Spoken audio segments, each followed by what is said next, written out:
মানে এভাবে আউট হওয়া যায়? এটা কিভাবে আউট? আম্পায়ারকে এমনই প্রশ্ন করছিলেন সঞ্জু স্যামসন।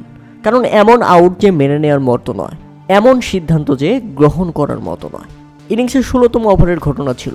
সঞ্জু স্যামসন যখন আউট হন তখনও 27 বলে 60 রানের প্রয়োজন ছিল রাজস্থান রয়্যালসের।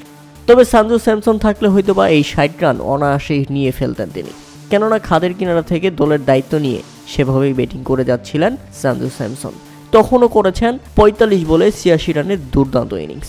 তবে বিপত্তি ঘটে তখন যখন অপ্রত্যাশিতভাবে বাউন্ডারি লাইন টাচ করার পরেও সঞ্জু স্যামসনকে আউট দেওয়া হয়। ফিল্ডার ছিলেন শাই হোপ, তিনি ক্যাচ ধরেছেন বাউন্ডারি লাইন ঘেঁষে।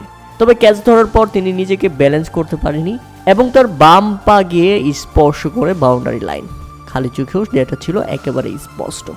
আপনাদের যদি অন্য অ্যাঙ্গেলেও দেখাই তাহলে দেখতে পাবেন তার বাম পা স্বাভাবিকভাবেই বাউন্ডারি লাইন টাচ করে এবং এটা ক্লিয়ারলি বোঝা যাচ্ছিল।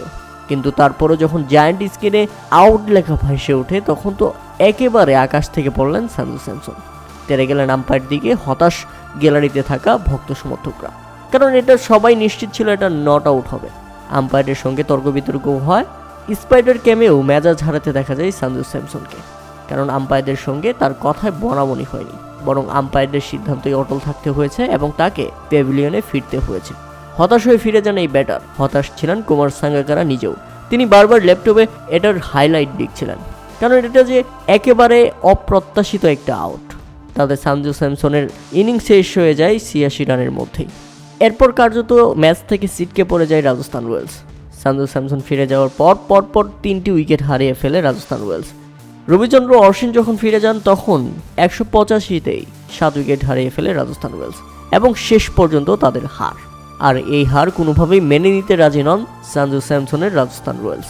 কারণ তাদের সঙ্গে দুর্নীতি হয়েছে এবং তারা দুর্নীতির অভিযোগ তুলেছে। আম্পায়ারদের সিদ্ধান্তে মোটেও খুশি নন তারা। উল্লেখ্য, এর আগে প্রথমে ব্যাটিং করতে নেমে দিল্লি ক্যাপিটালস দুর্দান্ত নির্ধারিত 20 ওভারে 8 উইকেট হারিয়ে 221 রানের বিশাল লক্ষ্য দাঁড় করায়। কিন্তু এই লক্ষ্যটাও যেন রাজস্থান রয়্যালসের জন্য কম হয়ে যাচ্ছিল। সঞ্জু স্যামসন একাই যেন জিতিয়ে দিতেন ম্যাচকে, কিন্তু সেই মুহূর্তে এই বিতর্কিত ঘটনা। তবে দিল্লি ক্যাপিটালসের হয়ে দুর্দান্ত ব্যাটিং করেন অভিষেক পরেল। 36 বলেই খেলেন 65 রানের ইনিংস। সেই সাথে ওপেনার জ্যাক ফ্রেজার 20 বলেই খেলেন 50 রানের দুর্দান্ত ইনিংস।